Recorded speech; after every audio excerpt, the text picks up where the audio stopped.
Lumaking ulila si Hector, isang binata na bulag pagdating sa pag-ibig. Hindi siya naniniwala na nag-e-exist sa totoong buhay ang pag-ibig. Isa siyang mayaman at nag-iisang tagapagmana ng kanilang kayamanan. Ngunit sa likod ng tanyag nilang pangalan at malakas na kapangyarihan, ay nakatago doon ang matinding puot at galit, lalo na pagdating sa mga babae. Habulin siya ng mga babae, ngunit para sa kanya, laruan lamang ang mga ito. Nagbago ang tingin niya sa lahat ng mga babae matapos silang iwan ng mami niya para lamang ipagpalit sa iba. "Hector anak, nasan ka na ba?" Napangiwi ang binata nang madinig ang matinis na tinig ng kanyang tita sa linya. Sa lahat ng babae, ay ito ang pinaka-espesyal sa kanya. Kapatid ito ng daddy niya at matandang dalaga na kung tutuusin. "Tita, dadalaw naman ako dyan kapag may oras ako. Medyo busy din kasi ako sa trabaho." Katwiran na ani Hector. Pagdating talaga sa tiyahin, nagiging malambot ang kanyang puso. "Namimiss na kita, iho." "Ta naman." Naglalambing na saad din ni Hector. "Okay, hihintayin ko yan. Basta always be safe." Bilin pa ng ginang bago tuluyang patayin ang linya. Nakaparada lang siya sa gilid, sakay ang kanyang sports car. "Naglalambing ka na naman kay Tita Megan." Ani Sus, ang matalik niyang kaibigan na ngayon ay nasa labas at nakasilip sa bintana ng kanyang kotse. "Tara na, hindi to pinagtatagal." Ani Hector tsaka bumaba. Nakangiti pa nga ang binata pagpasok sa bar. Naroon na kasi ang mga babaeng nirentahan nila para magbigay ng aliw ngayong gabi. Presko silang pumasok hanggang sa maagaw ang pansin niya sa babaeng naroon sa entablado at ngayon ay nagtatanghal. Maputi at napakaganda, yung tipong mapapatulala ka talaga. Hindi din kasi basta-bastang bar ang kanyang pinasukan. Bar ito ng mga businessman na gaya ni Hector o di kaya naman ay mga bigati na low profile. "Sa VIP room tayo. Isama mo na din yung babae na sumasayo." Ani Hector kay Sus. "Pero dalawa na yung nakuha ko." Katwiran ni Sus. "Alisin mo yung dalawa. Yung sumasayaw lang ang kailangan ko." "Hay nako, umiiral na naman yung pagiging ano mo." Ani Sus habang iiling-iling. "Pero kasi sir, singer lang po yun at hindi basta nagpapatable." Nakangiting anang waiter, bagay na ikinataas ng kilay ni Hector. "Kahit pa malaking halaga ang ibayad ko, hindi siya interesado. Papuntahin mo siya sa akin." Ani Hector, tsaka nagpatuloy sa paglalakad papasok sa VIP room na kanilang kinuha. Samantala kaagad naman na pinuntahan ng waiter si Sol. Palibhasa ay alam nito ang kalagayan ng dalaga. "Sol, pumayag ka na. Minsan lang magkaroon ng makakapalang bulsa dito sa bar. Mukhang interesado talaga sa iyo eh. Aayaw ka pa ba? Tsaka gawin mo na lang yung dating gawi. Mukha din namang mahinang uminom. Lasingin mo na lang." Pangungulit ng waiter sa dalaga. Si Soledad Cameron ay ang panganay na anak ng kanyang ina. Mayaman daw ang tatay niya. Ngunit matapos siyang maipanganak, bigla na lamang itong naglaho. Wala din naman kakayahan ng nanay niya na buhayin siya. Kaya naman nag-asawa itong muli at nagkaroon ng 2 panibagong anak sa bagong asawa. Mabait naman ang stepfather niya kaya naman sa halip na magpatuloy sa kolehiyo, ay tumulong na lamang si Sol sa pagpapakain sa mga kapatid niya at mas unahin ang kanilang pag-aaral. Kaya lang hindi na sumasapat ang pagtitinda ni Sol ng gulay sa probinsya, lalo na nang magkasakit ang kanyang nanay. Mula sa maralitang pamilya ay kailangan niyang kumapit sa patalim, lalo at palapit na ng palapit ang araw na kailangan ng i-dialysis ang kanyang nanay. Sa ilang minutong pag-iisip ni Sol, sa wakas ay nabuo din ang sagot niya. "O sige, pupunta ako. Susubukan kong gawin ang makakaya ko. Kung sakali na gumana sa kanya ang dirty trick ko, di mas maganda. Kung hindi naman, hindi pa din ako aatras." Matapang na ni Sol. "Oo tama, isa lang, isang beses lang Sol." Pilit niyang kinukumbinsi ang kanyang sarili. Laki sa probinsya ang dalaga, kaya naman mahalaga sa kanya ang reputasyon.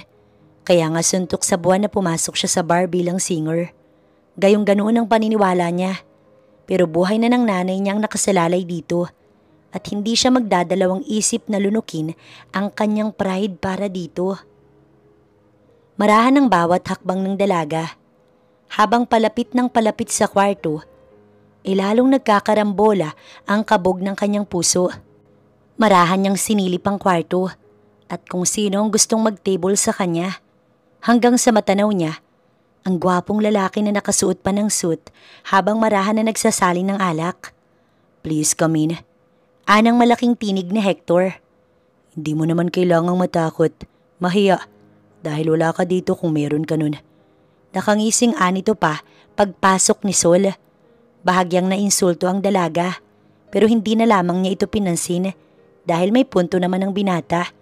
Taas noo pa din na naupo si Sol sa tabi ni Hector. Kaagad na humakbay si Hector at akmang hahawakan ng maselang parte sa kanya ay mabilis niyang pinigil ang kamay nito. "Anong ginagawa mo?" Matigas ang tinig na ani Sol.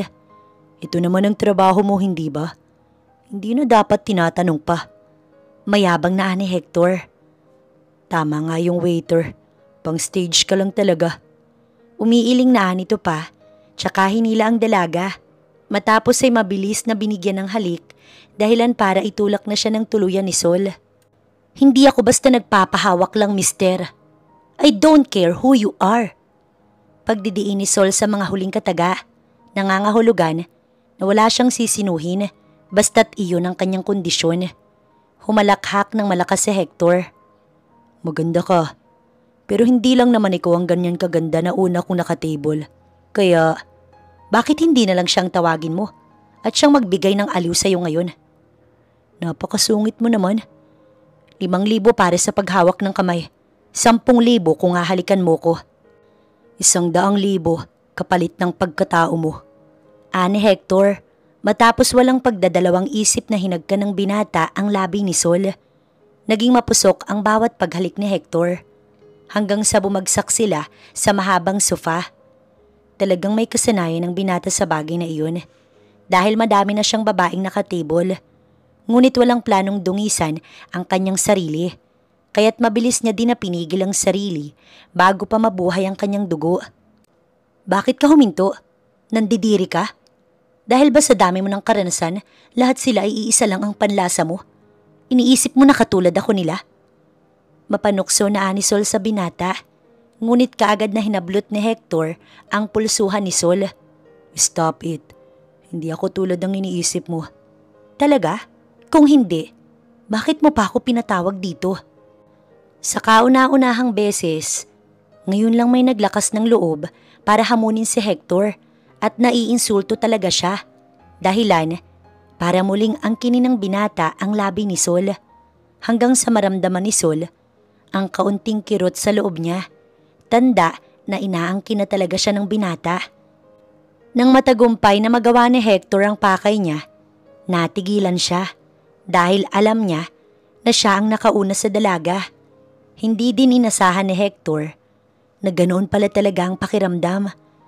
Ito pa lang talaga ang unang pagkakataon na may ginalaw siya at kung iisipin ay dalaga pa. Sa kwartong iyon, naganap ang pag-iisa nila na kapwa unang beses din nila. Dala na din siguro ng pagod kaya mabilis na nakatulog si Sol. May naiwang blood stain sa sofa pero bilang paggalang nilinisan iyon ni Hector. Inayos niya din ang damit na suot ni Sol habang tulog at walang malay. Ang cheque na bayad niya ay inipit niya sa bote na nasa mesa bago siya umalis. Samantala mag-aalauna ng madaling araw nang magising si Sol. Napatulala siya pagbangon. Hindi niya maaaring isisi kay Hector ang lahat dahil batid niyang ginusto niya din naman ito dahil sa pangangailangan ng kanyang pamilya. Pagbalik sa kanyang nirerentahang bahay, kaagad siyang dumiretso sa banyo at kaagad na binuksan ang gripo. Binasa niya ng tubig ang katawan habang dahan-dahang sumasagi sa isip niya ang mukha ng binata habang inaangkin siya nito. Tumulo ang luha ni Sol. Bakit? Bakit ko kailangang sapitin ang lahat ng to? Hindi ko naman ginustong maging mahirap eh. Kailangan ba lahat ay dadaanan ko? Kailangan bang lahat ng pasakit ay maranasan ko? Luhaan na ni Sol. Pakiramdam niya, napakadumi na niyang babae. Niyakap niya ang kanyang sarili habang patuloy na umaagos ang kanyang luha. Nag-enjoy ka naman ba? Ani Sus nang dalawin si Hector sa opisina nito. Medyo. Umikot ang mata ng binata. Saan ka ba kasi nagpupunta? Bakit mo ko iniwan dun? Nang gagalaiting ani Hector. Sus, kunwari ka pa. Tuwang-tuwa ka naman. Sabi mo nga, mas gusto mo yung babae kaysa dun sa dalawa. Kalimutan na nga natin siya.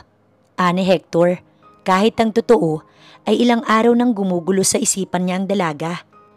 Hindi pa kasi ito bumabalik sa bar at wala din namang maibigay na impormasyon ang mga katrabaho nito. O siya, mauuna na din ako. Dumaan lang ako para kamustahin ka. Nang makaalis si Zeus, ay doon na naman gumunita kay Hector ang mukha ng dalaga. Nasaan na nga kaya siya? Naputol ang pag-iisip ng binata nang sunod-sunod na mag-ring ang kanyang cellphone. Yes, hello? Ano, pumasok na ba siya kagabi? Nitong mga nakaraang araw kasi, panay lang mga staff ng bar ang tumatawag sa kanya. Anong pumasok? Saan? Napangiwi si Hector nang matinis na boses ni tita niya ang madinig sa linya. Ikaw na bata ka, hindi ka pa din nagbabago. Aba iho, tumatanda ka na.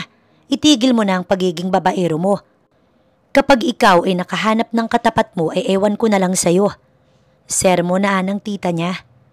May papakilala na lang ako dito sa baryo. Kaysa kung sino-sinong hinahanap mo dyan.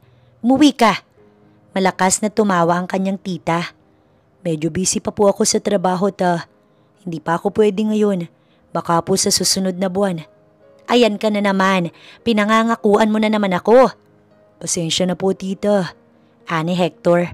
Ang masaya na pakikipag-usap niya sa tiyahin ay naantala nang kumatok ang manager ng company nila mula sa labas. Sir, may bisita po na nais kayong makausap. Hindi ba't sinabi ko nang wala akong oras para makipag-usap sa... Napatigil si Hector nang makita si Sol sa harap ng pinto. Napatayo pa nga siya. What are you doing here? Aniya kaagad kay Sol. Please come in. Ginigiyan ni Hector papasok si Sol hanggang sa makaupo sila sa magkaharap na sofa. Sinusubukan kong ipagtanong ka sa trabaho mo. After that night, hindi na kita nakita. Sabi nila hindi ka na daw pumapasok. Kailangan kong umuwi sa probinsya para sa dialysis ni nanay. Yung perang binigay mo sa akin, doon lahat napunta. Pinangunahan ng hiya si Sol. Kaya pala, tatango-tango na ani Hector. Kung ganon, ano pala ang kailangan mo at napunta ka dito? Kinausap ako ng kaibigan mo. Nabanggit niya sa akin na mahilig ka sa mga babae. Sa halip na kumuha ka ng iba, bakit hindi na lang ako? Desperadang ani Sol tsaka sinalubong ang mga mata ni Hector. Yung nakaraan kaya ko yung higitan.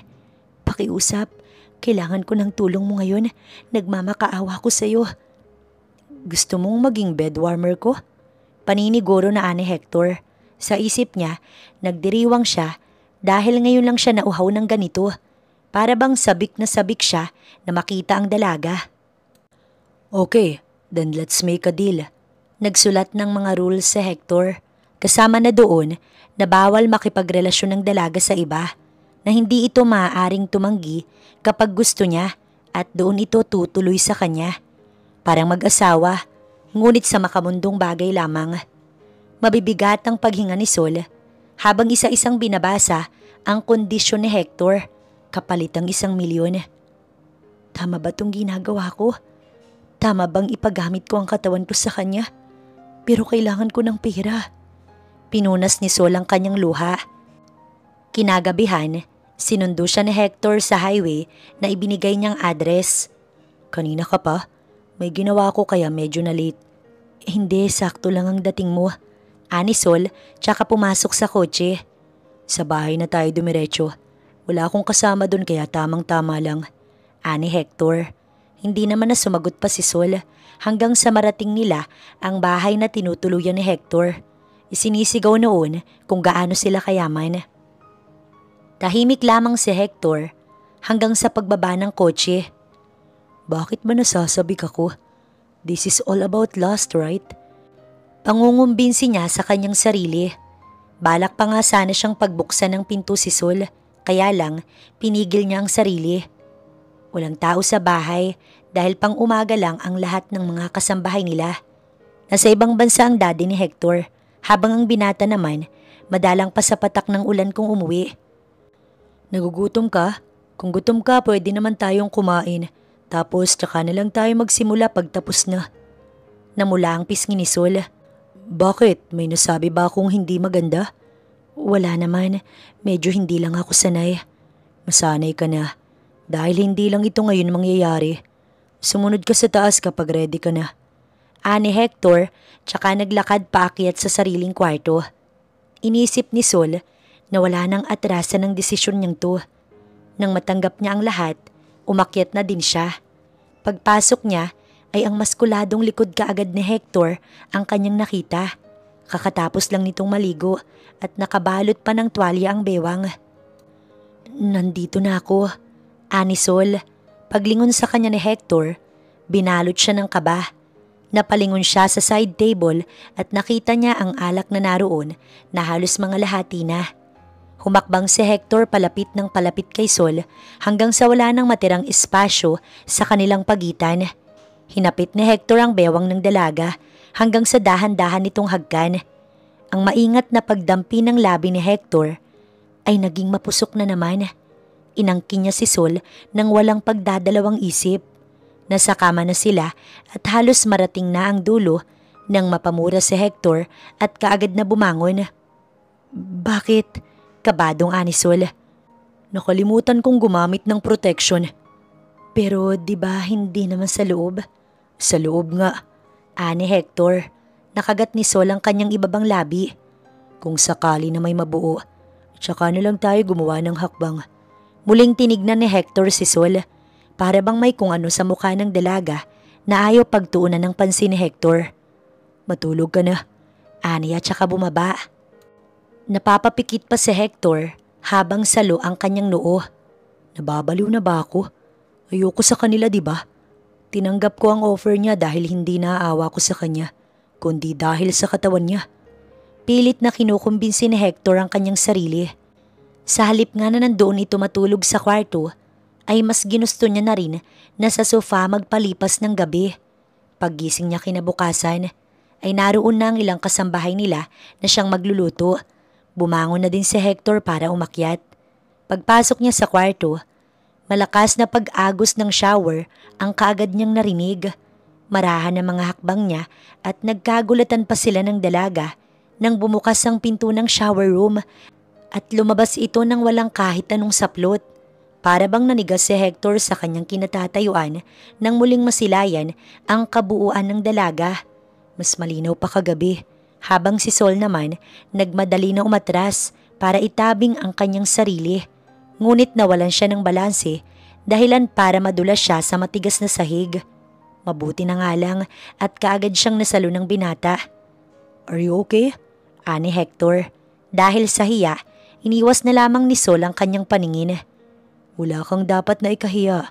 Nakita ko na ang lahat ng yan. Ani Hector, tsaka dahan-dahang inalalayang tumayo ang dalaga. Magbihis ka na. Kumain tayo ng almusal.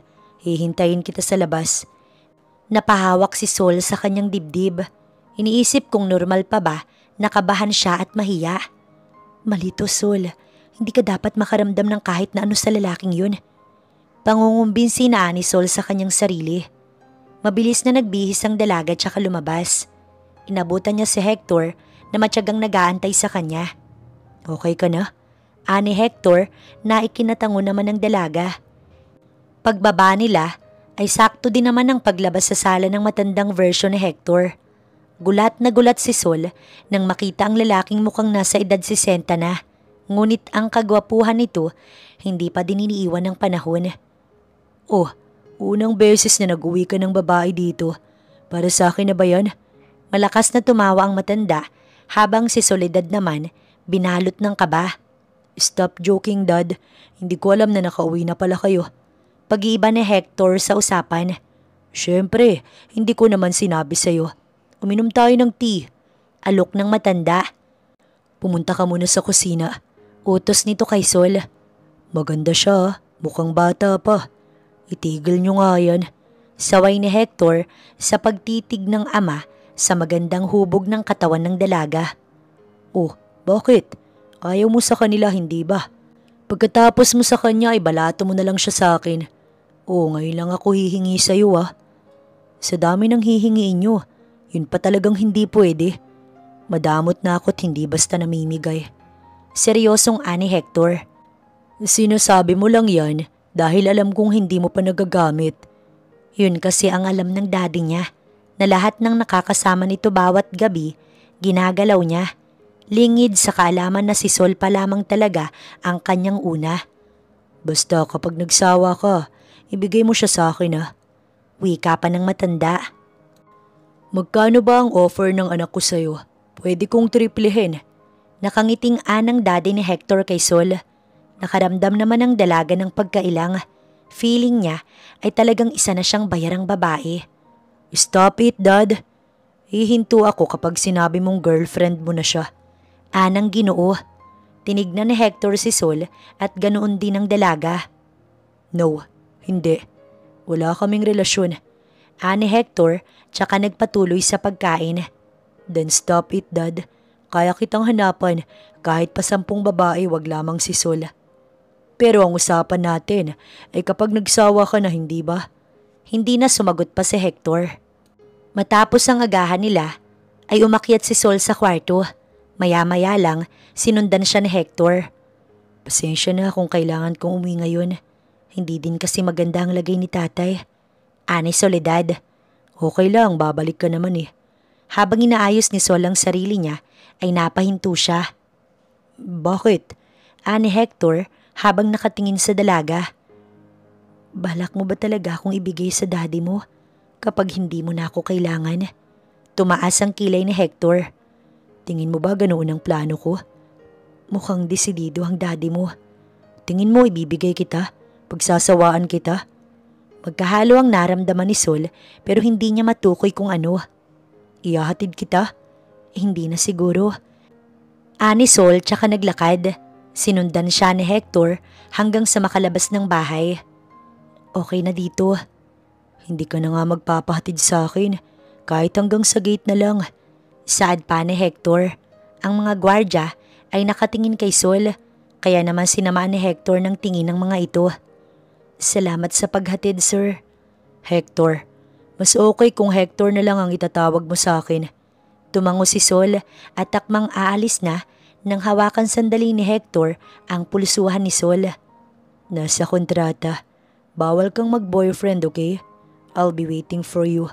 Take care. Ani Hector. Hindi naman kita pinipilit na magbago. Sabi ko nga sa'yo, hindi mo din kailangang idamay ang lahat ng mga tao sa galit mo sa mami mo. Kaya walang masama kung magbabago ang pananaw mo. Anang daddy ni Hector nang dalawa na lang sila sa sala. Ibig sabihin ay talagang binubuyo niyo lang ako kanina. Kunot ang noon ni Hector sa ama na ikinatawa naman ito. Maya-maya lang nagbaba ng tingin si Hector. Hanggang ngayon ay hindi ko pa din alam kung paano ko bubuksan ang puso ko. Ang babaeng yun. Kasalanan niya lahat kung bakit ako ganito. Kung minsan, hindi din maganda na magtanim ng sama ng loob. Sabi nga nila, hindi maitatama ng mali ang isa pang pagkakamali. Kaya huwag kang gumanti sa iba dahil inosente sila. Pangaral na ng Ginoo. Nga pala, nangungulit ang tita Vinis mo. Kailan ka daw ba uuwi sa kanya? Alam mo naman na ikaw lang ang kinasisiyan ng tita mo. Medyo gipit po kasi ang schedule ko. Lalo't napakarami kong ginagawa sa opisina. Maraming ginagawa pero nagagawa pa ding magbar. Ngiwing anang daddy niya. Gusto mo ng break? Para din makapag-isip ka ng maayos, magpahinga ka muna sa tita mo. Ano bang mayroon doon? Mae-excite ba ako? Natawa ang daddy ni Hector nang sabihin niya iyon. Ibahin mo ang mga dalaga sa probinsya. Hindi maaari ang ganyang estilo mo. Naalala ko pa noon nang manligaw ako sa baryo. Carmela ang pangalan niya at talagang kinagigiliwan ng mga kalalakihan sa baryo. Kaibigan siya ng tita mo, kaya lang ay nang malaman na babaero ko, ay mag-asawang sampal at may mga anak pa ang inabot ko. Hindi ko tanda kung 4 o 6 ba ang sampal na yun. Umiiling na anang Ginoo. Sa huli ay mas pinili nga ni Hector na umuwi sa tita niya kaysa gumulo sa isipan niya si Sol. Sa totoo lang, iniisip-isip niya din kung may nobyo na ba ito sa probinsya. Sa ganda ng dalaga, hindi maaaring magmintis ang kanyang hinala. Nasa kalagitnaan siya ng mahabang highway nang tumawag ang kanyang tita. "Hector anak?" Puno ng pagkasabik na anang ginang sa linya. "Opo, pauwi po ako dyan. Ipagluto niyo ko ng paborito kong sinigang na hipon." "Ane Hector, yun lang ba? Wala ka na bang ibang gusto?" "Kung alin po sa tingin ninyo ang masarap." Nakangiting Ane Hector. "Tamang-tama, kakauwi lang ni Dada. Pagdadalahin ko siya ng pinatuyong kamyas na gawa ni Carmela. Kaya lang may sakit nga pala siya. Hindi ko alam kung mayroon." Sabik na may halong lungkot na anang tita ni Hector. Dahilan para gumunita sa isipan niya ang dalagang siyang sumampal sa daddy niya noon. Marahil ito nga ang kaibigan ng kanyang tita.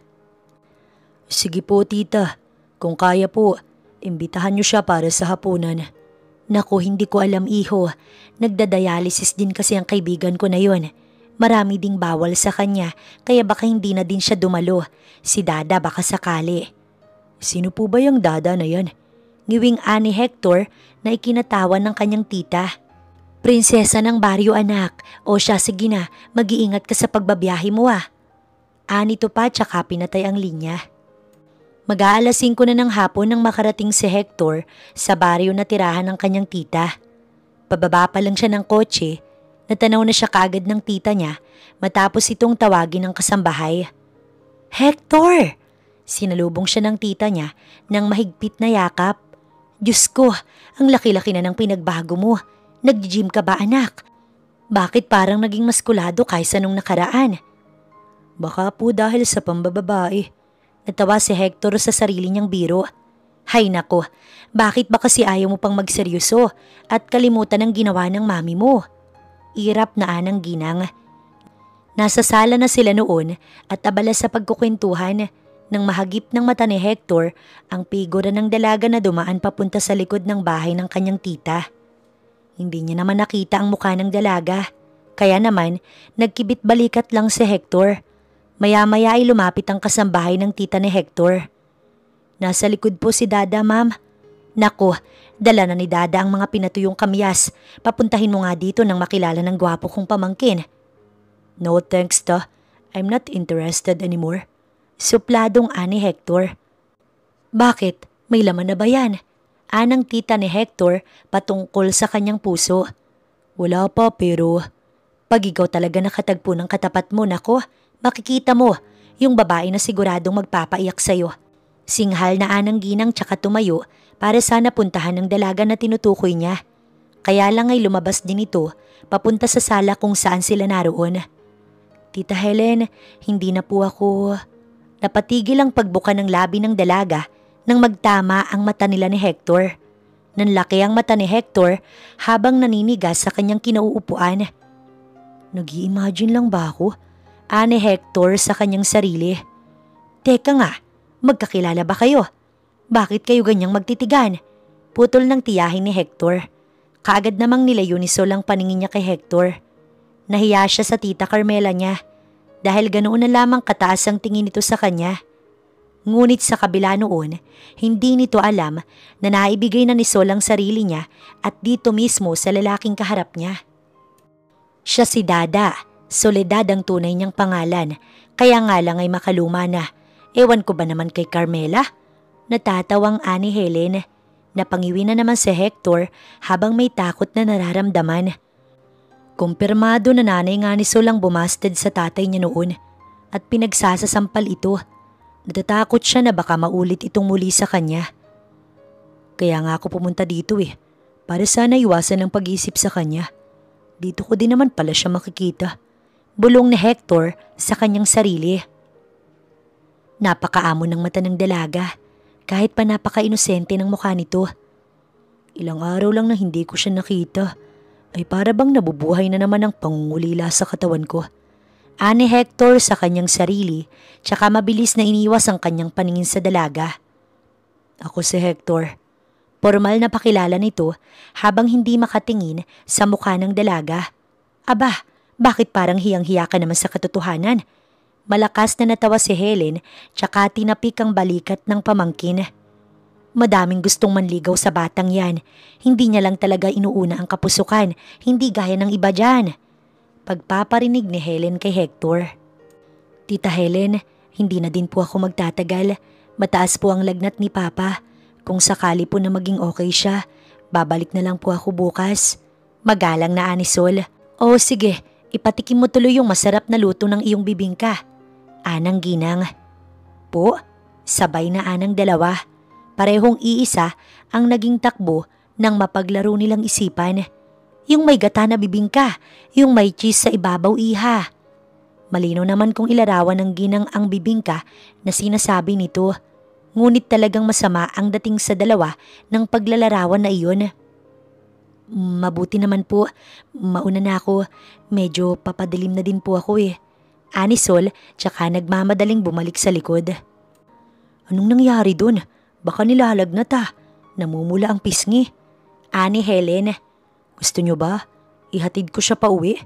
Sinsero na ani Hector sa tiya. Kaya lang, makahulugan lang siya nitong tinignan.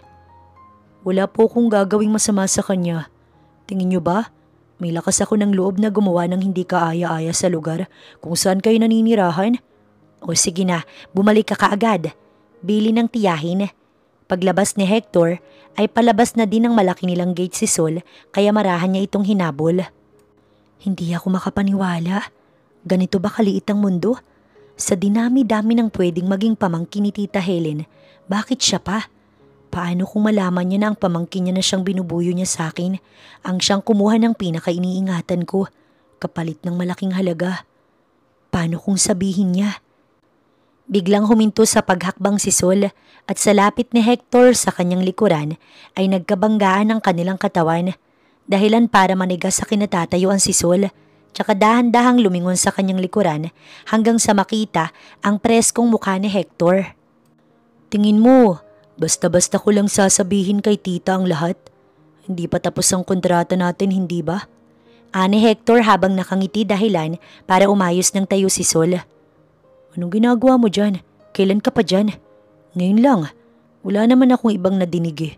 Anong ginagawa mo dito? Aba, kung kausapin mo ko akala mo, ang tagal na nating magkakilala Sa tanda ko, kakapakilala lang sa'yo ni tita. Iba sa Manila at iba din dito sa probinsya. Hindi mo sinasagot ang tanong ko. Sabi ko, anong ginagawa mo dito? Nakiusap si tita na ihatid ka. Gabi na at hindi na daw ligtas ang gabi. Pagsisinungaling ni Hector. Kaya ko namang umuwi na mag-isa. Anisol, tsaka naglakad palabas. Napaatras siya nang makita ang kotse na nasa harap ng gate nila Hector. Nakatayo sa labas noon ang lalaking mukhang kanina pa nag-aantay. Sino ka naman? Ani Hector patungkol sa lalaki. Nagkapalitan sila ng tingin. Drew ang pangalan ko. Ako na ang bahalang maghatid kay Dada. Maayos na sagot ng binata na nasa kotse. Nakaramdam ng inis si Hector. Para bang lahat ng tao na talagang nakakakilala kay Sol ay Dada ang tawag sa kanya. Fine, ikaw na ang maghatid sa kanya. Akmang tatalima na sana si Hector nang hawakan ng palihim ni Sol ang laylayan ng damit niya. Nilingon niya ang dalaga. Ang mga mata nito ay bumubulong na wag siyang iwan. Kaya lang ay madaling magbago ang isip ko. Wala akong pakialam kahit sino ka pa. Kung gusto mong ihatid si Sol, ay magpaalam ka muna kay tita. Tara na. Ani Hector, tsaka nanguna na maglakad. Napangiti ang dalaga. Pasensya ka na, Drew. Ani Sol, tsaka sumunod kay Hector. Kaya naman pala. Kaya tanong ka ng tanong kung bakit nandito ko. May susundo naman pala sa'yo. Panunokso ni Hector. Hindi ko naman alam na nandyan siya sa labas. Talaga ba? Tandaan mo, nasa kasunduan natin na bawal kang makipagrelasyon. Huminto sa paglalakad si Hector, tsaka humarap sa dalaga. Dahil ayoko nang may kaagaw. Hanggat hindi pa tapos ang kontrata, ang mga mata at labi at ang buong ikaw ay sa akin lamang. Ani Hector tsaka tumalima at nagpatuloy sa paglalakad.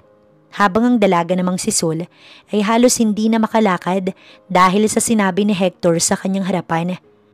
Ang puso niya ay para bang nagpapalpitate. Hindi niya alam kung bakit tumitibok ng ganoon kabilis. Nagugutom na ako, bilisan mo na dyan, sigaw pa na ani Hector. Pagdating nila sa bahay ay bahagyang nahiya si Sol. Hindi kagandahan at malayo ang bahay nila sa bahay at buhay na nakagisna ni Hector. Hindi niya nga alam kung saan nanggagaling ang hiya na nararamdaman niya. Bakit ka biglang nanahimik dyan? Tanong ni Hector. Papasok na ako. Uuwi na ako. Aalis na sana si Hector kaya lang hindi niya natiis na ibuka ang kanyang labi. Magkita tayo bukas, yung bibingka patikim ako. Napangiwi si Sol dahil haya na naman ang malikot niyang isipan. Ano at pulang-pulang pisngi mo ate? Anang kapatid ni Sol na babae pagpasok niya. May nakita akong gwapong lalaki ate. Boyfriend mo ba siya? Hindi hindi talaga promise. Sunod-sunod na ani Sol. Oo na ate, hindi mo naman kailangang itanggi ng husto. Maniniwala ako kahit isang sabi mo lang. Natatawang anito pa din.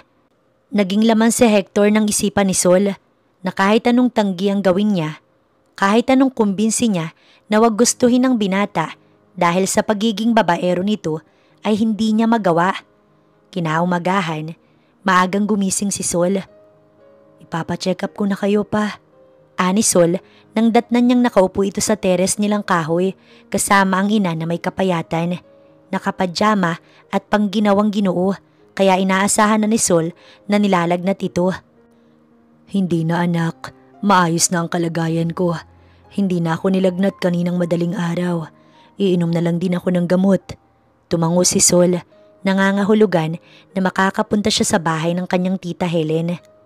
Gagawa po ako ng bibingka na dadalhin kay tita Helen. Mag-iiwan na lang po ako ng pang sa inyo. Sabik na ani Sol. Hindi niya mawari, ngunit puno siya ng pagkasabik. Halos 2 oras ang ginugol niya para makagawa ng masarap na bibingka. Kilala na din si Sol ng mga kasambahay sa bahay ni Helen. Kaya naman, mga nakangiti ito nang pumasok siya mula sa likod. Talaga namang walang sinasantoy ang kagandahan mo, no? Makahulugan na anang isa sa kasambahay ni Helen na si Arna. Edad 38 na, ngunit dalaga pa din. Isipin mong kagabi lang kayo nagkita ni Sir Hector. Abay panay na ang tanong kung boyfriend mo ba si Drew. Walang naisagot si Sol kundi ang pamumula ng kanyang pisngi. Naku, mag-ingat ka lang ha. Balita ko, cat breaker daw yun. Wika naman ng mas maedad sa kanila. Anong cat breaker? Baka pusa breaker. Ikaw, Tagalog na Tagalog hindi mo alam. Kapwa nagkontrahan pa ang dalawa. Alam nyo naman po na noon pa lang, wala na akong interes sa mga lalaki. Di sana, sinagot ko na ang lalaking gustong manligaw sa akin noon. Tsaka hindi din naman po itsura ang basihan para masabi mong totoo ang nararamdaman mo para sa isang tao. Simpleng sagot ni Sol hanggang sa mapunta ang kanyang mata sa kanyang hawak. Maiba po ako. Nasaan po ba si Tita Helen? Nako, sa farm. Malamang kasama si Sir Hector. Kukuha yata ng hinog na mangga. May deliver din ngayon Anang ginang. Isang supplier kasi si Helen ng mga kumpanya na malalaki ang demand pagdating sa mangga. Wala namang pagdadalawang isip na sumunod sa farm si Sol. Ngunit hindi pa siya nakakalapit ng kubo ng mga Del Fuego ay namataan niya na ang maskuladong likod ng kung sino. Nakasabit sa balikat nito ang damit na puti habang hawak ang tali ng kabayo na kulay itim na sa pagkakakilala ni Sol ay si Tompa. Habang papalapit si Sol ay unti-unti siyang nalinawan na si Hector ang lalaki na ito. Napakaganda ng katawan habang nakasuot pa ng RRJ na pantalon at alam ng dalaga na mamahalin ng pantalon na yun para ipangbukid lamang. Naramdaman siya ni Hector kaya kaagad din naman itong lumingon sa kanya. Oh, hi, hello, good morning. Hindi ko alam kung paano ka babatiin kaya sinabi ko na lahat. Si Tita Helen, kumunot ang noo ni Hector tsaka humawak sa dibdib niya na para bang nasasaktan.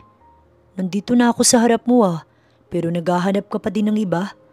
Hindi, tungkol sa bibingka kaya ko siya hinahanap. Oh, bakit? Sa akin din naman ibibigay ni tita yan. In the end, sa akin pa din mauuwi ang bibingka mo. Ako pa din ang kakain yan. Kung ganun, ikaw na lang ang magbigay kay tita. Inabot ni Sol kay Hector ang kanyang dala. Nasa duluhan pa si tita. Ayaw mo ba siyang antayin? Hindi na siguro, may gagawin pa kasi ako eh. Kapag ba sinabi kong mag-stay ka muna dito kasama ko, hindi ka aalis? Gusto ko nang may makakwentuhan habang kumakain. Pasensya ka na, madami pa kasi akong gagawin. Tumalima si Sol sa kanya, tsaka akmang maglalakad, ngunit nagulat na lamang si Sol nang hawakan ni Hector ang kanyang pulsuhan. Dito ka muna please. Sa kauna-unahang pagkakataon, nadinig ni Sol ang katawagang iyon kay Hector. Kaya naman parang nakaramdam siya ng konsensya. Walang nagawa si Sol kundi ang pagbigyan si Hector. Akin na, hindi mo alam yan kaya ako nang magagayak. Ani Sol, tsaka kinuha iyong bibingka. Gusto kong malaman, nung nakuha ko yung sayo, anong naramdaman mo? Nagalit ka ba sa akin? Ani Hector, patungkol sa pangyayari sa kanilang pagitan. Bakit mo tinatanong? Hindi ba dapat ay hindi na mahalaga sa iyo ang bagay na yun? Dahil kung sino-sino na ang naikama mo. Bakit parang baliwala lang sa'yo kahit na virginity mo ang nakuha ko? Hindi makapaniwala na nilingon ni Sol si Hector. Yun ba ang tingin mo? Hindi lahat ay pare-pareho, Hector. Iba ako. Nagbaba ng tingin si Sol. Kung may pamimilian lang ako ng mga sandaling yun, hindi ko gagawin ang bagay na yun. Bangungot yun sa akin. Kung hindi ko lang kailangan ng malaking halaga ng pera, hindi ko to papasukin. Dahil alam kong ang bangungot na to, kailanman ay alam kong hindi na ako magigising. Nang dahil sa kahirapan, kailangan kong ibenta ang katawan ko. Nakagat ni Sol ang ibabang labi niya dahil sa pagpipigil ng iyak. Pakiramdam ko, napakadumi kong babae. Hindi ko alam kung paano ko haharapin ang mga taong nakakakilala sa akin. Lalo na si Tita Helen. Kaya ba alis ka na lang sana bigla nang makita mo ko kagabi? Tinignan ni Sol si Hector. Naiintindihan mo ba ang sitwasyon ko? Kung ikaw ay ang aliwang gusto, ang dulot sa akin sa tuwing gagawin mo yun ay iba. Kahit na ako naman ang humiling noon sa'yo. Para akong kandila na dahan-dahang nauubos. Ngayon sabihin mo, paano kita hindi iiwasan? Paano kita nga harapin kung sa tuwing makikita kita, wala akong maiharap kahit sa sarili mo? Sorry, hindi ko alam na ganyan ang nararamdaman mo. Sorry, nang dahil sa mami ko ay madaming inosenteng tao ang nadamay sa kapilyuhan at kasama ka na doon. Bakit ang nanay mo? Si mami ang naging sentro ng buhay ko. Kaya naman nang mawala siya, para akong pinagkaitan ng kapalaran. Malungkot na ani Hector. Saan pumunta ang mami mo? Sumama sa iba. Nakita ko kung paano masaktan si daddy. Nasaksihan ko ang paghihirap niya na ayokong maranasan. Kaya ba sa akin mo pinapasa ang ginawa niya? Na akala mo katulad ko siya?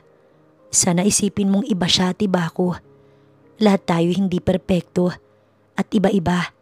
Kaya sana wag mo kong tignan ng katulad ng mami mo. Hector, anak! Malakas na pagtawag ni Helen ang nagpatigil sa kanilang kwentuhan. May naghahanap sa'yo. Pagpasok ng tiya niya ay nakita din doon si Sol. Dada, iha, nandyan ka pala. Matamis nang umiti ang ginang. Napatingin ito sa bibingka na dala ni Sol.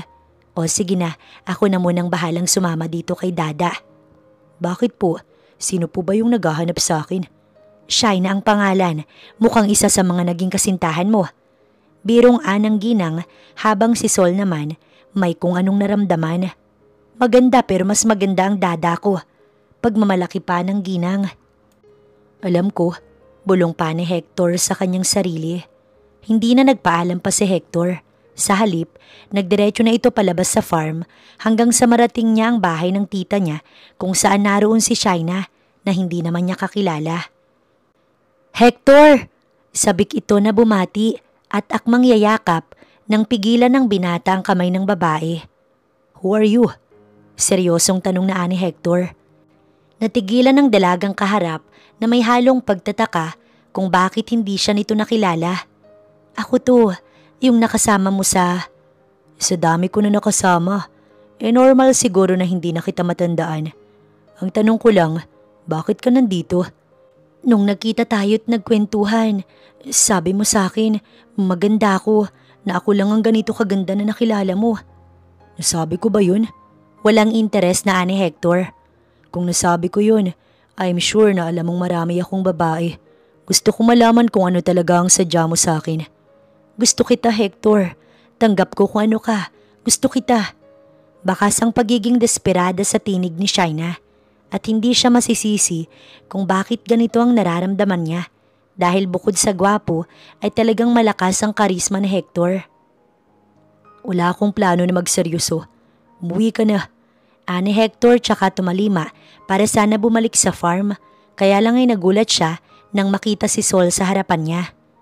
Hector, buntis ako.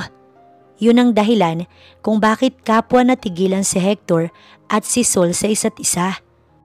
Napuno ng pag-aalala si Hector, hindi dahil sa baka nabuntis niya talaga si Shaina, kundi sa mararamdaman ni Sol. Alam niya sa sarili niya na wala siyang pinakailaman ng babae bukod kay Sol. Ngunit nakilala siya sa pagiging babaero, kaya naman batid niyang hindi siya paniniwalaan ng dalaga. Mauna na ako. Ani Sol, tsaka mabilis na humakbang palayo. Sol, sandali. Ani Hector, ngunit pawang bingi ang dalaga at walang balak na makinig kaya't hindi na siya nahabol ni Hector. Siya ba? Akala ko ba wala kang planong magseryoso? Pero bakit ganyan ang reaksyon mo nang marinig niya na buntis ako? Sabihin mo, ang babaeng yun, sino siya? Gusto mo siya? Wala kang pakailam. Ani Hector, tsaka iniwan si Shaina. Mabilis niyang hinabol si Sol. Hindi pa natin nakakain yung bibingka. Bakit uuwi ka na? Wala naman na din akong gagawin eh. May bisita ka pa. Bukas na lang ulit. Ani Sol, tsaka iniwan si Hector. Marahan ang bawat hakbang ng paa ni Sol hanggang sa pati ang luha niya unti-unting pumapatak. Bakit ako nasasaktan ng ganito? Sino ba siya sa buhay ko? Luha ang ani Sol. Wala din naman akong karapatan na umiyak. Dahil bayaran lang ako. Isang bayaran na walang pwedeng gawin, kundi ibigay ang kasiyahan niya. Ani Sol sa kanyang sarili. Ilang araw na hindi naglalabas ng kwarto si Sol. Mabuti na nga lang din at umayos-ayos na ang lagay ng kanyang nanay. Magandang umaga po. Nandyan po ba si Sol? Pikit pa ang mata ni Sol nang madinig niya ang pamilyar na tinig na iyon mula sa labas ng bahay. Nandito. Sino ka ba, iho? Teka, anak ka ba ni Victor? Opo. Nadinig pa ni Sol ang malakas na tawa ng kanyang nanay. Kay gwapong bata, bakit ba sadya mo si Sol? Pinapapunta po ko ni tita. Gusto po siyang makita.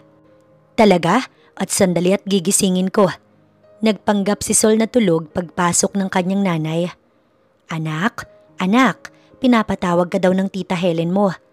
Kahit anong tawag ng nanay niya, hindi siya bumangon hanggang sa maramdaman niya na may naupo sa katre na kinahihigaan niya. Anak, bumangon ka na. Mahiya ka naman sa bisita natin. Marahan na anang nanay niya, kaya lang ay talagang hindi siya dumilat. Ilang minuto ang lumipas hanggang sa mawala ang boses ng kanyang nanay. At doon na siya nagpasya, nabuksan ang mata, bagay na kanyang pinagsisihan. Hector? Nauutal na ani Sol nang makita ang gwapong mukha ni Hector na nakatunghay sa kanya. Nakapako ang dalawang kamay nito sa magkabilang gilid ng ulunan niya. Kala ko hindi ka pa babangon eh. Ani Hector, amoy na amoy ni Sol ang mabangong hininga ng binata habang siya ay nakahiga pa. Yuyuko pa ba ako para bumangon ka? Paghahamon ng binata at takmang yuyuko pa pero tumayo na kaagad si Sol. Dahilan para magbanggaan ang noo nila. Mangyak-ngyak si Sol habang hinihilot ang noo niya. Sa labas ako mag-aantay. Ani Hector, tsaka naglakad palabas ng kwarto. Malamang na naikwento na sa'yo ng tatay mo ang ginawa ko sa kanya nung araw. Magiliw na kwento ni Carmela kay Hector. Kaya wag kang gagaya sa tatay mo. Wag kang magiging babaero. Pag ginantihan ka ng panahon, iho, grabe ang magiging pagsisisi mo. Magsisi ka man ay huli na para sa lahat. Ani Carmela. Tumibo mula sa isipan hanggang sa puso ni Hector ang mga sinabi ni Carmela kahit nasa kotse na siya at nag-aantay kay Sol. Pasensya ka na sa pag-aantay, ani Sol, tsaka pumasok sa kotse. Pansin ko ang pagiging malamig mo. Bakit ka nagkakaganyan? Sabi mo sa akin bawal ako makipagrelasyon, di ba? Sumunod naman ako sa kontrata. Hindi ba mawawala na ng bisa ang kasunduan natin dahil may nabuntis ka na? Tumaas ang kilay ni Hector. Bakit ka nagdedesisyon ka agad para sa akin? Gusto mo ba ng karapatan? Tanong ni Hector. Hindi ba talaga pwede yun sa katulad mo? Kung itatanggi mo, tingin mo maniniwala ako? Mas nauna kitang makilala na ganoon ka, Hector. Inasahan ko nang hindi ka maniniwala sa akin. Pero tingin mo, hindi din ba pwede sa akin na magbago ang pananaw mong yun? Sa tagal kong naging ganoon sa pagkakakilala mo sa akin, ay hindi ko din naisip na magbabago ko. Mula nang makilala kita, may mga sumagi sa isip ko. Hinawakan ni Hector ang kamay ni Sol. Tulungan mo kong baguhin ang pananaw ko. Baguhin mo ko, Dada. Masuyong ani Hector. Lahat ng tao dito na matatagal ng kilala ay Dada ang itinatawag sa'yo. Gusto ko ding maging matagal na bahagi ng buhay mo. Hindi nakaimik si Sol. Ayaw niyang akuin ang responsibilidad na iyon dahil natatakot siya na masaktan si Hector o di kaya ma-disappoint lang ito. Bahagyang pinisil ni Hector ang kamay ni Sol. Hindi ako ang sagot, Hector. Kahit ako hindi ko din alam kung ano nga ba ang daan na tinatahak ko. Kaya paano kita tutulungan kung tulad mo, nangangapa din ako sa buhay na gusto ko. Nandito na tayo, hindi ba? Bakit hindi pa natin seryosohin? Ani Hector na ikinatigil naman ni Sol. Ano bang sinasabi mo? Nasa kasunduan natin na hindi maaaring. Kalimutan mo na lang yun. Huwag mo nang alalahanin ang kontrata. Dahil gusto mong baguhin kita kaya mo sinasabi yan? Gusto na kita, Sol. Hindi ba't si Tita Helen ang kakausapin ko? Tara na. Ani Sol kay Hector. Mahirap ngang paniwalaan mula sa akin, kaya hindi kita masisisi. Gusto lang kitang makita kaya ako sinabi na gusto kang makita ni Tita. Alam ko naman kasi na hindi ka sa akin sasama kung sasabihin kong ako ang may gusto. Sinabi mo yun para sabihin ng mga bagay na ito sa akin? Aalis na kasi ako. Babalik na ako sa Manila. Kahit papaano na-refresh din ako. Mag-iingat ka. Tawagan mo ko kapag kailangan mo ko. Kung hindi ako kakausapin ni Tita Helen ay uuwi na ako. Ani Sol, hininto ni Hector ang kotse. Hindi ba talaga pwede? May lungkot na anya kay Sol pero sa halip na sumagot ito, bumaba na lang siya sa kotse. Kailangang unahin ni Sol ang pamilya niya nang higit sa kanyang sarili. Kaya talagang walang plano si Sol na makipagrelasyon. Pasensya ka na. Hindi ko maaaring tanggapin ang pag-ibig mo. Ani Sol, nang makita niya na naman sa harap ng bahay niya si Drew. Mismong si Drew nga na may kaya sa buhay. Binasted niya kahit na hindi pa ito opisyal na nanliligaw sa kanya. Dahil ba sa binatang kasama mo nung nakaraan? Hindi. May mga bagay lang talaga na kailangan kong unahin sa ngayon. Alam kong wala naman ako ipagmamalaki sa'yo dahil hindi naman ako maganda at hindi din mayaman, kaya pasensya ka na talaga. Ani Sol, tsaka pumasok sa loob. Ginawa niya lang talagang palusot yun para lokohin ng iba at ang kanyang sarili. Alam niya na si Hector ang laman ng kanyang puso. Magdadalawang linggo na nga nang nakauwi si Hector sa Manila. Kailangan mo na naman. Ani Hector kay Zeus nang pumasok na naman ito sa kanyang opisina. Wala na. Hindi na ikaw yung Hector na kilala ko. Biro nga nito. Pinagsasasabi mo na naman. Ani Hector sa kaibigan. Balita ko, pinuntahan ka nung isa mong bebot sa probinsya ya. Ano, umiskor ka kahit nandun ka? Tumigil ka nga. Lumabas ka na dito, Zeus. Ayaw mo na? May gulat na ani Zeus habang salo ang bibig niya. Naku, masama yan. Nagsisimba ka na ba? Zeus, marami akong gagawin so please. Oo na, aalis na. Ayoko namang isipin mo na sinusulsulan kita. Alam mo bro, sinusuportahan ko lang ang mga gusto mo. Kaya kung ayaw mo na, ay mas better naman yun pero sana naman makilala ko kung sino yung nagpabago sa'yo. Aba, ako ang kaibigan mo. Tumigil ka nga, madami pa akong gagawin. Pagtatabuyan ni Hector sa kaibigan. Paglabas ni Zeus ay sumandal si Hector sa upuan tsaka ito pumikit. Inalala niyang magandang mukha ni Sol. Napangiti siya. Wala sa ulirat na kinuha niya ang phone tsaka tinawagan ng number nito. Hello? Para bang umeko sa buong ulo ni Hector ang boses ni Sol. Bakit ka napatawag? Namiss kita. Ani Hector. Gusto mo kong pumunta dyan? Pwede na ba? Magaling na ba ang nanay mo? Ani Hector. Kahit nahihiya siya ay sinabi niya pa din. Medyo maayos na ang lagay niya pero magaling naman siya o hindi. Kung iuutos mo na makita ko, ipupunta ako. Dahil? Tanong ni Hector habang kunot ang noo at tulad ng inaasahan niya, yun nga ang isinagot ni Sol. Dahil yun ang nasa kontrata. Nag-init kaagad ang ulo ni Hector. Hindi ba't sinabi ko nang kalimutan mo na ang tungkol dun? Ikaw ang nasa kontrata. Tingin mo ba? Makakalimutan ko lang ng ganoon yun. Hindi ba't masama ang nagiging dating sa'yo kapag naaalala mo ko? Tutal, ganun din naman pati ako. Kalimutan mo na. Mabigatang sa loobin ni Hector habang binibigkas yun. Pinatay niya ang linya tsaka nagpakawala ng malalim na buntong hininga. Kinagabihan ay uminom muna si Hector ng ilang shot mag-isa bago umuwi sa bahay para makatulog ng mabilis. Oh, ngayon ka palang uuwi? Ani Hector nang makasalubong ang kanilang tagaluto. Kasi po sir, hindi man lang hinintay ng binata na matapos ang pagsasalita ng kasambahay. Sige na, madilim na ang gabi, mag-iingat ka. Ani Hector tsaka kumaway habang patuloy pa din sa paghakbang. Pakiramdam din ni Hector ay hindi nakakayanin ng katawan niya na dumiretso pa sa kwarto, kaya't sa sofa na lang siya nahiga. Nakatanaw siya sa kisame habang pinipilit na kalimutan ang mukha ng dalaga na siyang dahilan kung bakit nag-inom si Hector. Kainis, umalis ka na, alis! Aniya habang hinahaplos ang dibdib niya. Pero para bang nananadya ang kanyang mata dahil mas luminaw pa sa kanyang paningin ang mukha ni Sol. Gusto lang naman kitang makita eh. Bakit mo ko pinapahirapan ng ganito? Pagkausap niya sa figura ng babae na nakadungaw sa kanyang muka. Miss na kita. Sa pagka-miss ko nga para bang nandito ka talaga. Masuyong saad pa ni Hector habang hawak ang dibdib niya na mas malakas pa ang kalabog ngayon. Ako naman talaga to. Biglang ani Sol na ikinalaki ng mata ni Hector. Para bang nawala na lang bigla ang pagkalasing niya. Kahit nakabangon na siya ay talagang naroon pa din si Sol. Totoo nga, anong ginagawa mo dito? Sabi mo namimiss mo ko kaya ako pumunta. May kailangan ka ba? Kahit naman sabihin ko hindi mo pa din naman ibibigay. Ani Hector, nakalis na ang daddy mo hindi ba? Wala nang tao dito kundi tayo lang. Kaya wala nang kaso kung hingin mo yun. Ani Sol. Marahan niyang ibinaba ang laylayan ng damit na suot niya. Dahilan para pigilan siya ni Hector. Ano bang ginagawa mo? Ibinibigay ang gusto mo. Hindi katawan mo ang gusto ko.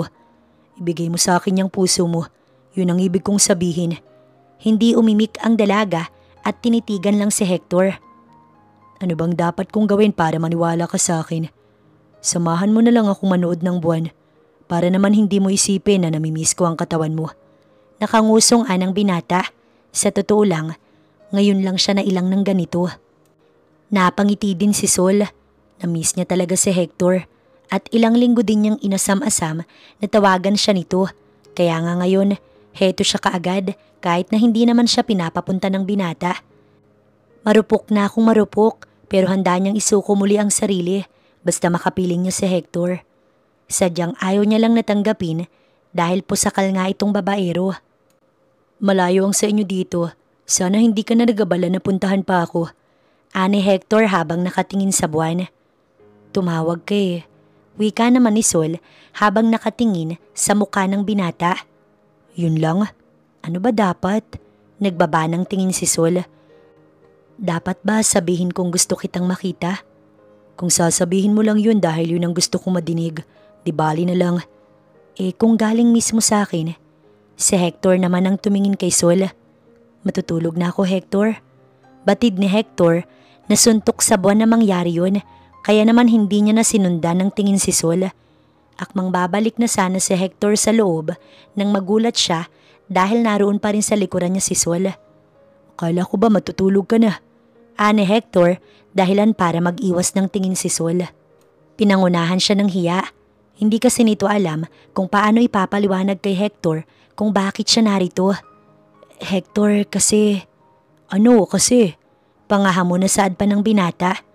Kapag sinabi mong gusto mo kong makita kaya nawala ang antok mo, hindi ka na makakauwi pa. Ha? Kinakabahang ani Sol. Liligawan talaga kita kahit ayaw mo sa akin. Naniningkit ang matang ani Hector pero kaagad ding napatawa. Tara na nga, natatakot ka na yata sa akin. Hinawakan ni Hector ang pulsuhan ni Sol papasok sa loob. Nagpatangay na nga lang si Sol sa paghatak ni Hector pero pagpasok nila, huminto si Hector. Buong buhay ko, inilaan ko lahat sa pasarap. Akala ko kasi magiging masaya ako kapag ginawa ko yun. Akala ko, maaalis ang sama ng loob ko kay mami kapag nakipaglaro ako. Pero mula nang makilala kita, doon ako nalinawan. Napakalaki mong tanong sa isip ko. Sino ka at bakit ganito ko kadesperado na makita ka? Malaki ang nagbago sa akin mula nang makilala kita. Hindi ko naisip na may matinong babae pala na dadaan sa buhay ko. Na may taong handang isakripisyo ang kanyang sarili para sa iba. I'm sorry sa mga nagawa ko, Sol. Masuyong ani Hector. Sinasabi mo ba yan dahil naaawa ka sa akin? Tingin mo ba talaga? Lahat ba ng sasabihin ko'y palaging biro ang dating sa'yo? Sinasabi ko to dahil gusto kita. Wala nang halong biro. Matagal na nakatitig ang kanilang mata sa isa't isa. Hanggang sa ang kamay ni Hector gumapang sa pisngi ng dalaga. Hanggang sa dahan-dahan niyang bigyan ng magaan na halikang labi ni Sol. Marahan din na naglalakbay ang kamay ng binata. Hanggang sa kusang mahulog ang mga saplot ng dalaga. Maging sila ay kusang nahulog sa sarili nilang patibong. Bumagsak sa malambot na sofa hanggang nakaalalay sa likod ni Sol ang kamay ni Hector. Paano si Shaina? What about her? Ani Hector habang nakatitig pa din sa magandang mukha ni Sol. Buntis siya, hindi ba? Are you jealous? Tingin mo ba talaga ganoon ako ka bad boy? Ikaw ang unang babaeng ginalaw ko, kaya para saan ang pag-aalala sa pagbubuntis niya? Nanlaki ang mata ni Hector. Kung buntis siya, edi congrats kasi magkakababy na siya. Ang binata, tsaka muling inangkin ang labi ni Sol. Pababa ng pababa. Sa pagkakataong ito, ay kusa at puno ng pagmamahal na inalay ni Sol ang kanyang sarili kay Hector hanggang sa kapwa marating nila ang ikatlong rurok ng tagumpay. Babalik ka na mamaya sa inyo? Ani Hector habang magkatabi sila sa sofa. Rekta na nagdidikit ang kanilang mga balat para magkasya doon. Hinahaplos ng binata ang pisngi ni Sol. Gusto pa sana kitang makasama. Kaya lang ay kailangan ko ding alagaan si nanay. Napakalaki nang naitulong mo sa akin, Hector. At hindi ko pa alam kung kailan ko yun mapapalitan, gayong hindi naman natapos ang kontrata. Gusto mo ba doblehin ko pa? Huwag na, hindi ko na makakayanang bayaran yun hanggang sa mamatay ako. Sa susunod kasi na kontrata, ay iyong legal na ang pipirmahan mo. Kontrata na pangarap ng lahat ng mga kababaihan. Huwag ka nga magbiro ng ganyan, hindi pa sumasagi sa isip ko na mangyayari ang mga bagay na yan. Ani Sol, paano nga kung mangyari? Nakangiting ani Hector at tinitignan ang reaksyon ni Sol pero hindi naman ito sumagot. Sige na, matulog ka na. Ani Hector, ipinikit ni Sol ang mata niya hanggang sa mag-umaga. Bro, come on, open this door. Dinig na dinig ni Sol ang malakas na pagtawag mula sa labas. Napabangon kaagad si Sol dahil batid niyang wala siyang suot pero nagulat siya nang makita na nakapantulog na siya, suot ang damit ni Hector. May bisita ka ata. Nakangiwing anang dalaga. Wala, si Zeus lang yun. Magbe-breakfast ka ba? Hindi na siguro. Kailangan ako sa bahay. Late na nga ako nagising eh. Ani Sol habang nakatitig lang sa kanya si Hector. Bakit? May dumi ba ako sa muka? Kiss ko, hindi mo pa binibigay. Ito ang unang araw natin bilang magkasintahan. Ha? Naiwang nakanganga si Sol. Kailan pa? Hindi ko alam na nanliligaw ka pala. Kailangan pa ba nun?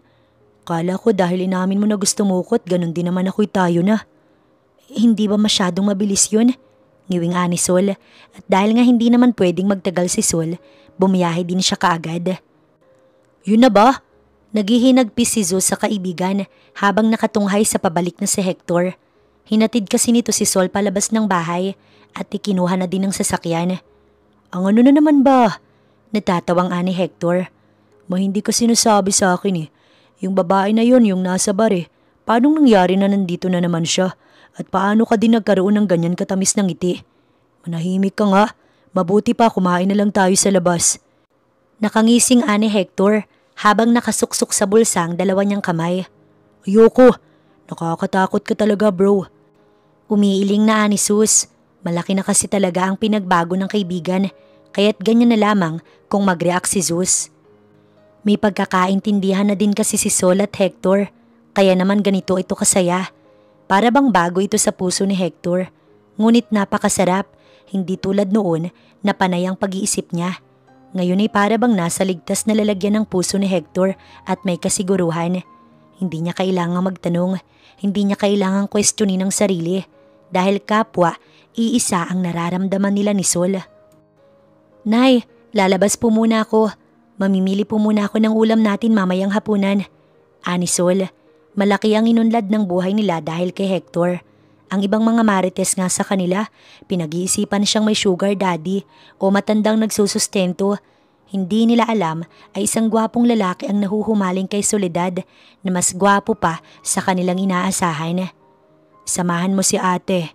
Anang papa nila sa pangalawang kapatid ni Sol. Mainit sa palengke. Siksikan pa kaya nga hindi na sana kita isasama. Malansa din. Okay lang ate, minsan na nga lang kitang masamahan eh. Anang kapatid niya.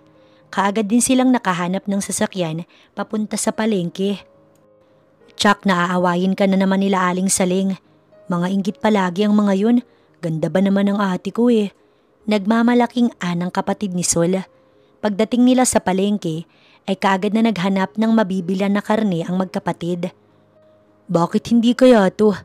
Tinig mula sa likod ni Sol. Nang lumingon siya, naroon si Hector at nakangiti. Nakatingin ang lahat ng mga tao sa binata. Palibhasa nga ay napakagwapo. Anong ginagawa mo dito? Gulat na ani Sol kay Hector habang nakangiti. Dahil sa pagkalibang ay huli na nang mapansin ni Sol na pinagtitinginan na sila ng mga tao. Aba Soledad, sino ba yung gwapong lalaki na yan? Napakaputi tsaka mukhang mayaman. Anang isang tindera na dati kaaway ni Sol dahil nga madamot at napakamata pobre. Hindi na lang sana siya papansinin ng dalaga. Kaya lang ay hinuli ni Hector ang kamay ng dalaga tsaka inakbayan. Nobyo po ako ni Sol at nalalapit niya na rin po akong pakasalan. Magalang na ani Hector na ikinalaki ng mata ni Sol. Ano ka ba? Bahagya pang binangga ni Sol si Hector. Totoo naman gusto kitang pakasalan kaya't walang dahilan para itago yun. Saad pa ng binata, maging ang kapatid ni Sol ay napangiti na. Hector, hindi mo naman kailangan gawin lahat ng to. Ayokong isipin ng tita mo na inaabuso ko ang kabaitan mo sa akin. Ani Sol, nang halos lahat ng pinamili niya ay si Hector ang nagbayad. Isinakay na nga din ng binata sa kotse niya ang mga pinamili ng magkapatid. Hindi naman nila iisipin yun eh. Matutuwa pa nga sila dahil sa wakas mag-aasawa na ako. Boto si tita sa'yo. Alam mo naman yan. Noon pa man binubugaw niya na ako sa'yo. Hinila ni Hector si Sol at iginiya pasakay sa kotse. Pagsakay ay ang nakababata naman itong kapatid ang pinagbuksan ni Hector. Sumakay ka na. Bababa pa yung ate mo kapag hindi ka sumakay. Nakangiting ani Hector. Nag-drive si Hector pa uwi at habang palapit ng palapit sa bahay, padami ng padami ang truck na natatanaw nila na nakapila sa harap ng kanilang bahay. Hala ate, sino ang mga yan? Takang anang kapatid ni Sol. Pagpasok nila, naroon nga ang pulutong ng mga tao sa bahay nila Sol. Ano to? Takang ani Sol, tsaka nilingon si Hector, pero nagkibit balikat lamang ang binata. Sino yung mga yan? Minsan pang ani Sol. Ewan ko. Sa wakas ay sumagot si Hector. Hanggang sa mula sa loob ng bahay, lumabas si Helen na tita ni Hector. Kausap si Carmela na siyang nanay naman ni Sol habang nagtatawanan. Nay, ano po itong nangyayari? Bakit po madaming tao? Putol ni Sol sa kwentuhan ng magkaibigan. Naku iha, pinadala ng daddy ng nobyo mo. Ani Helen na ikinatigil ni Sol. Hindi niya akalain na pati ang tita ni Hector ay nobyo ang alam sa kanilang estado. Nang malaman na nanay mo ang dati niyang niligawan, masyadong natuwa. Pinadalahan kayo ng mag-aayos sa bahay niyo. Paliwanag pa na ani Helen. Oh, wala akong alam dyan ani Hector tsaka ngingisi-ngisi. Akmang papasok si Sol sa loob nang may tumawag sa kanya sa gate. Good morning, ma'am. Delivery po for Miss Soledad. Anang lalaki. Di ka pa ba naman papayag na makasal sa akin? Kahit si daddy mukhang nililigawan ka. Anong ibig mong sabihin? Kabado nga ni Sol. Minsan niya na din kasing nadinig ang binabalak ng matanda. Kaya't ganito na lamang ang pag-aalala ni Sol. Kaya lang, pinitik ni Hector ang noo niya. Ano bang iniisip mo? Yung sinabi ni daddy? Biro niya lang yun para takutin ako. Feeling niya daw kasi, mukhang magseseryoso na ako. Kaya naman lalo niya ako iniinis para mas malinawan sa kung ano nga bang nararamdaman ko para sa'yo. Paliwanag ni Hector. Bagaman ilang beses na din na may namamagitan sa kanila, ngunit hindi tinitik advantage ni Hector ang bagay na iyon. Gusto niya pa din na maging magalang kay Sol para mas maiparamdam niya na kahit nakuha niya na ang dalaga, buo niya pa din ito kung tignan. Pumasok na naman ang panibagong truck na may sakay na mga gamit. Ate, totoo ba? Sabik na anang bunso nila. Sabi ni Papa, magkakabahay na daw tayo ng bago. Oo, nahihiyang ani Sol. Iniwan sila ng mga kapatid, kaya nagkaroon sila ng kaunting oras para magkwentuhan. Ano yung mga yun? Ani Sol. Sabihin na lang natin na parte ng panliligaw ko. Ani Hector.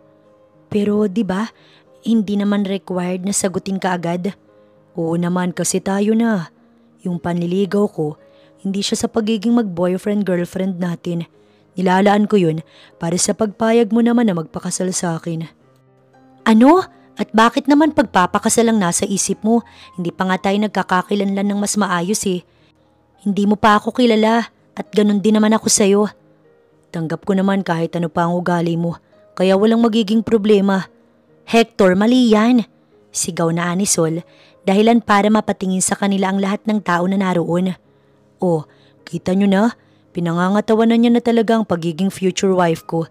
Hindi pa siya niyan handa pero kung sumigaw-sigaw sa akin ganyan. Ani Hector, dahilan para sila ay magtawanan. Ilang buwan din ang nakaraan hanggang sa tuluyang magawa ang bahay nila Sol. Ang mga kapitbahay nila ay nakatingin sa malaking bahay nila at takang-taka kung paano sila nakapagpatayo ng ganoon kagandang bahay. Tumawag sa akin ang tita mo. Kinuwento niya na opisyal na daw kayo ni Sol. Anang daddy ni Hector nang tawagan siya nito. Nasa ibang bansa kasi ito ngayon habang si Hector naman pabalik sa probinsya nila Sol para ito ay bisitahin. Masaya ako sa kung ano man ang gusto mo. Basta masaya ka din anak. Hindi mo ko kailangang alalahanin o kahit ang nararamdaman ko, okay? Opo, Dad. Salamat sa lahat. Ani Hector. Masasabing hindi nga perpekto ang pamilyang kinalakhan ni Hector dahil sa kanyang mami. Hindi naman nagkulang ang kanyang daddy sa pagpaparamdam nito kung gaano siya nito kamahal. Pagdating ni Hector kina Sol, ay sakto na nagluluto ang mga ito sa labas ng bahay. Magandang araw po. Magalang na ani Hector. Hindi ka naman ba napapagod anak? Kakapabalik-balik mo dito. Anang nanay ni Sol. Okay lang naman po ako. May sarili din naman pong kotse kaya hindi masyadong pagod. Si Sol po, nasa kwarto. Akyatin mo na lang.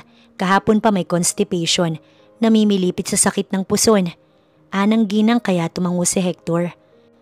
Nung una, mararahan pa ang hakbang niya. Dahil ayaw naman niyang isipin ng mga magulang ng nobya niya na miss niya na naman si Sol kahit halos 1 linggo lang naman silang hindi nagkita. May maganda ng kwarto si Sol at talagang pinasadya na Hector na malaki ang maging kwarto ni Sol dahil sa kanya lalo na kapag siya'y dumadalaw. Pagpasok ni Hector ay nakakulong sa kumot si Sol. Marahan siyang naupo sa tabi ng dalaga. Okay ka lang ba? Dahan-dahang inalis ni Hector ang kumot ni Sol hanggang sa makita ang pawisang mukha nito. Bakit ka nandito? Binibisita ka. Hindi daw maganda ang pakiramdam mo. Inipit ni Hector ang ilang hibla ng buhok ni Sol tsaka ito tinulungang bumangon. May alam akong gamot niyan eh. Anya pa tsaka pumwesto sa likuran ni Sol at itinali ang buhok nito. Kahit na iilang araw pa lang na ipagtatapat ni Hector ang damdamin niya kay Sol, kahit papaano, ramdam na nila ang pagiging komportable sa isa't isa. Ano daw? Seryosong ani Sol. Nabanggit na yan ni tita sa akin. Mawawala daw ang sakit ng puson kapag nabuntis na at nanganak ang isang babae.